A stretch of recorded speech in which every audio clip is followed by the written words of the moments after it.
बिस्मिल्लाहिर्रहमानिर्रहीम, अस्सलाम वालेकुम। इस वीडियो में बात करेंगे कि जस्टिस काजी फ़ैसल साहब ने जो तहरीरी और फैसला जारी किया था हुदैबिया केस को बंद करने का, कि हुदैबिया केस क्यों नहीं खोला जा सकता, उसमें उन्होंने क्या वजूहात लिखी थी कि इसहाक डार का इतराफ़ी बयान जिसमें उसने ख़ुद सब कुछ बयान किया था उसको शरीफ ख़ानदान के ख़िलाफ़ क्यों इस्तेमाल नहीं किया जा सकता। काजी फ़ैसल साहब ये कहते हैं तहरीरी ऑर्डर लिखते हुए कि फाजिल प्रोसिक्यूटर नैब ने इसहाक डार की 25 अप्रैल 2000 के बयान का हवाला दिया और इसहाक डार के इस बयान पर काफ़ी इन्हिसार किया। इसहाक डार का बयान फ़र्स्ट क्लास मजिस्ट्रेट के सामने रिकॉर्ड किया गया था। हमने फाजिल प्रोसिक्यूटर नैब से पूछा क्या आया इसहाक डार का बयान सेक्शन 164 के तहत रिकॉर्ड किया गया था, क्योंकि JIT रिपोर्ट में यही कहा गया है। प्रोसिक्यूटर ने वाज़ेह अंदाज में कहा कि इसहाक डार का बयान सेक्शन 164 के तहत रिकॉर्ड नहीं किया गया था, बल्कि ये बयान नैब के ऑर्डीनेंस 26 के तहत रिकॉर्ड किया गया था। नैब ऑर्डीनेंस का सेक्शन 26 शरीक जुर्म को मुआफ़ी देने और प्ली बारगेन से मुतल्लिक है। इस सिलसिला में इसहाक डार की जानिब से चेयरमैन नैब के नाम ख़त लिखा गया था। ये ख़त माफ़ी लेने से मुतल्लिक था। उसके बाद चेयरमैन नैब ने 21 अप्रैल सन 2000 को ऑर्डर जारी किया। इस ऑर्डर के तहत चेयरमैन नैब ने अपने स्वाबदीदी इख्तियार का इस्तेमाल करते हुए इसहाक डार को पूरी माफ़ी दे दी। मजिस्ट्रेट को, काजी साहब ये कहते हैं कि मजिस्ट्रेट को बयान रिकॉर्ड करने का इख्तियार ही नहीं था।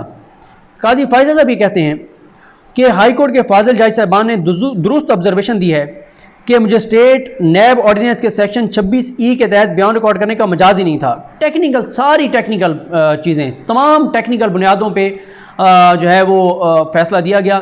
यानी कहीं पर यह नहीं कहा गया कि नहीं शरीफ ख़ानदान ने मनी लॉन्ड्रिंग नहीं की थी, कोई जुर्म नहीं किया था, या इसहाक डार का इतराफ़ी बयान जो है उसमें जो बातें हैं वो झूठ हैं। टेक्निकल, सब टेक्निकल। अच्छा जनाब, वो कहते हैं कि ऐसा बयान सिर्फ चेयरमैन नैब या अदालत के सामने रिकॉर्ड किया जा सकता था। बाद में 5 जुलाई 2000 को नैब ऑर्डीनेंस में तरमीम कर दी गई थी, जिसके तहत मजिस्ट्रेट को बयान रिकॉर्ड कराने का इख्तियार दे दिया गया था। जब इसहाक डार का बयान रिकॉर्ड किया गया था उस वक्त नैब ऑर्डीनेंस के सेक्शन 26E के तहत चेयरमैन नैब या अदालत के सामने ही बयान रिकॉर्ड कराया जा सकता था। ये काफ़ी वाज़ेह हो चुका है कि इसहाक डार से मंसूब बयान को सेक्शन 164 के तहत रिकॉर्ड शुदा बयान करार नहीं दिया जा सकता। अच्छा, यहाँ पे रुक के मैं आपको ये बता दूं कि खोसा साहब का, जो मैंने आपको दूसरी वीडियो में बताया था, आसिफ सईद खान खोसा साहब ने ये बात कही थी कि इसहाक डार ने जो इतराफ़ी बयान दिया, इस बयान को इसहाक डार ने कभी इसकी तरदीद नहीं की, कभी इससे मुकरे नहीं है, कभी इसको चैलेंज नहीं किया। वो अपनी बात पे कायम है। लेकिन जज साहब कहते हैं फ़ैसल साहब के फैसला लिखते हुए कि इसहाक डार के उस बयान में क्या क्या कमियाँ कोताहियाँ थीं और क्या उसमें जो है वो मामला मसाइल थे। काजी साहब ये लिखते हैं कि अगर सेक्शन अगर सेक्शन 164 के तहत रिकॉर्ड किया गया बयान इतराफ़ी बयान हो तो उस बयान में या तो जुर्म के हवाले से इतराफ़ किया गया हो या फिर उन तमाम हक़ाइक़ को माना गया हो जो जुर्म की तश्कील करते हैं। आगे उन्होंने अदालती केसेस का, अदालती फ़ैसलों का हवाला भी दिया। काजी फ़ैसल साहब ये लिखते हैं कि इसहाक डार का बयान ऐसा बयान है जिसमें वो ख़ुद को बरी करते हैं। उन्होंने कहा कि मैंने इन फंड से कभी भी गैर कानूनी ज़ाती फ़ायदे हासिल नहीं किए। इसहाक डार का बयान शरीफ ख़ानदान के ख़िलाफ़ इस्तेमाल नहीं किया जा सकता।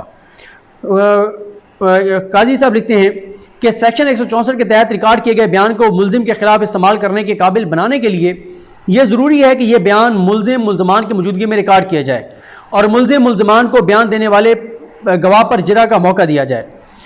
अब शरीफ ख़ानदान तो परवेज़ मुशर्रफ के साथ डील करके और बैरून मुल्क जा चुका था, तो शरीफ ख़ानदान ने क्या इस पर वो करना था, वो तो डील करके बाहर चले गए थे। काजी साहब कहते हैं कि इसहाक डार की जानिब से रिकॉर्ड कराए गए बयान में कहा गया है कि फ़ॉरेन करेंसी अकाउंट्स का पैसा शरीफ फैमिली की मलकियत था। इसलिए अगर इसहाक डार के इस बयान को सेक्शन 164 के तहत रिकॉर्ड बयान समझा जाए और उसे शरीफ ख़ानदान के ख़िलाफ़ इस्तेमाल करने की इजाज़त ली जाए तो ज़रूरी है कि यह बयान शरीफ ख़ानदान की मौजूदगी में रिकॉर्ड किया जाना चाहिए था और शरीफ ख़ानदान को मौका दिया जाना चाहिए था कि वो इसहाक डार पर जिरा करे। चूँकि ऐसा नहीं किया गया था, इसलिए कानून इसहाक डार का यह बयान शरीफ ख़ानदान के ख़िलाफ़ इस्तेमाल करने की इजाज़त नहीं देता।